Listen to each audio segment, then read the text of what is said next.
আজকে চলো তোমাদের ঘুরিয়ে আনি শ্রী শ্রী করুণাময়ী কালী মন্দির থেকে। এই মন্দিরটি অবস্থিত টালিগঞ্জ করুণাময়ীতে। দমদম থেকে যারা মায়ের দর্শন করতে আসবেন তারা দমদম থেকে মেট্রোতে উঠে টালিগঞ্জে নেমে ওখান থেকে এক অটো করে মন্দিরে আসা যায়। বিহারি থেকে ডিরেক্ট 47/1 উঠলে একদম মন্দিরের সামনেই নামিয়ে দেবে। মন্দিরে ঢুকতেই প্রথমেই যে হার্ডওয়্যারের দোকানটা, ওই দোকানটি হলো আমাদের। মাকে দর্শন করতে আমরা মাঝে মধ্যে এই মন্দিরে গিয়ে থাকি। চলুন এবার মন্দিরের ভেতরে ঢোকা যাক।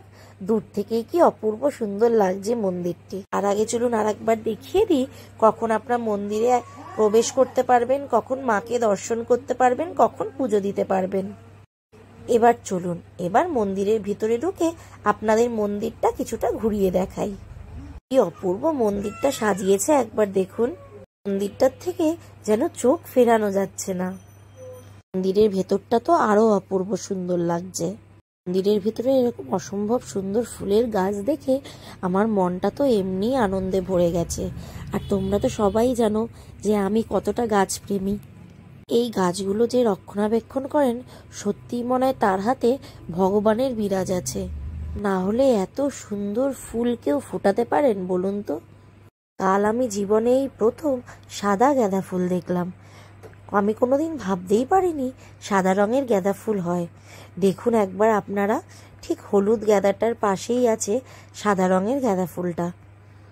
চারিদিকটা এত অসম্ভব সুন্দর লাগছিল আর মনের ভিতরটা এত শান্ত হয়েছিল, আপনাদের আমি কিভাবে বোঝাবো। চলুন এবার এগিয়ে যাই মায়ের মন্দিরের দিকে।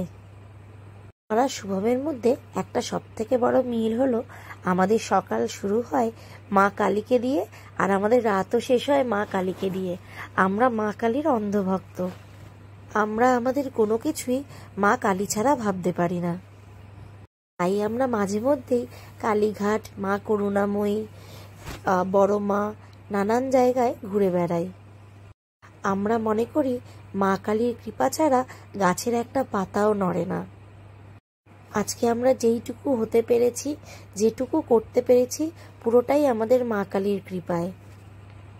মা কালীর ওই কৃপার হাত যদি আমাদের ওপরে না থাকতো, আশীর্বাদের হাত যদি আমাদের ওপরে না থাকতো, আমরা কেউই কিছুই করে উঠতে পারতাম না।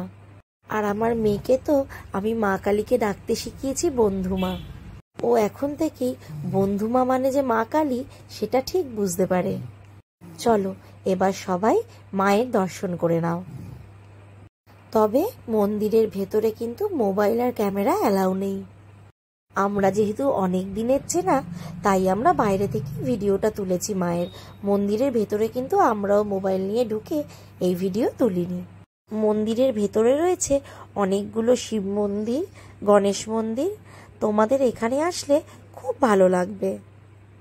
এখানের পরিবেশটা অপূর্ব সুন্দর। তোমাদের তো মোটামুটি পুরো মন্দিরটাই আমি ঘুরে দেখানোর চেষ্টা করলাম। একবার তোমরা এসো, নিজের চোখে এসে দেখে যাও। আজকের মতো এইটুকুই। টাটা। সবাই ভালো থেকো এবং সবাইকে ভালো রেখো। দেখা হচ্ছে।